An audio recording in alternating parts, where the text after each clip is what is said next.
Okay, my name is Courtney, and for the second part of the video, I am going to be irrigating a nasogastric tubing and also discontinuing the tubing per physician's orders. So I have inserted the nasogastric tubing. I come in a couple hours later. There's no secretions in the tubing. The stomach seems to be distended. So I know that the tubing is probably clogged somewhere. So I'm going to go ahead. I'm going to discontinue the pump, and I'm going to try to check for placement. I'm going to put 5 to 10 cc's of air into the tubing as I listen over the fundus of the stomach for a swooshing noise.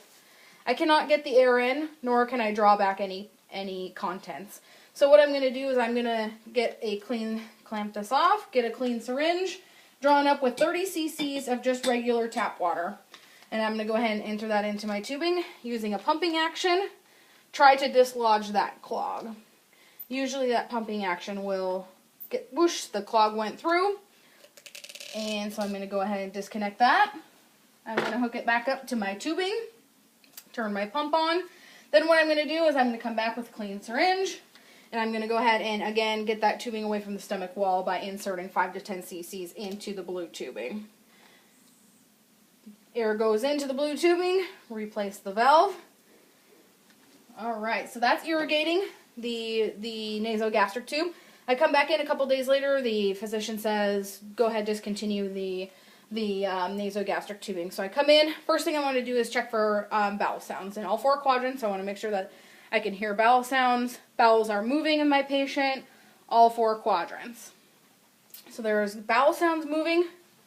So that's perfect. I'm going to go ahead and I'm going to disconnect my pump. And I'm going to go ahead and again check for placement, just to make sure that I am still in the stomach. I'm going to go ahead and enter 5 to 10 cc's of air into the tubing, listening over the fundus of the stomach to make sure that I can hear the swooshing noise as I enter the air. Then I'm also going to go ahead and draw back 3 to 5 cc's of the gastric contents. I'm going to come over here as I have my tubing clamped still and measure the pH, making sure I'm in the 0 to 4 on the pH to make sure that I have in the stomach. So then what I'm going to do is I'm going to go ahead and bring another syringe in. I'm going to draw up 20 cc's of water, 20 cc's of air, and I'm going to go ahead and flush that tubing. So I'm going to go ahead and disconnect my valve. I'm going to hold my syringe in an upright position so that I have 20 cc's of water, 20 cc's of air. I'm going to push in that 20 cc's of water to flush out all of the bile secretions that are in the tubing, then the 20 cc's of air to flush out that water. Once I have done that, I'm going to put that valve back on to keep any secretions from coming back out. And I'm going to go ahead and disconnect the tubing.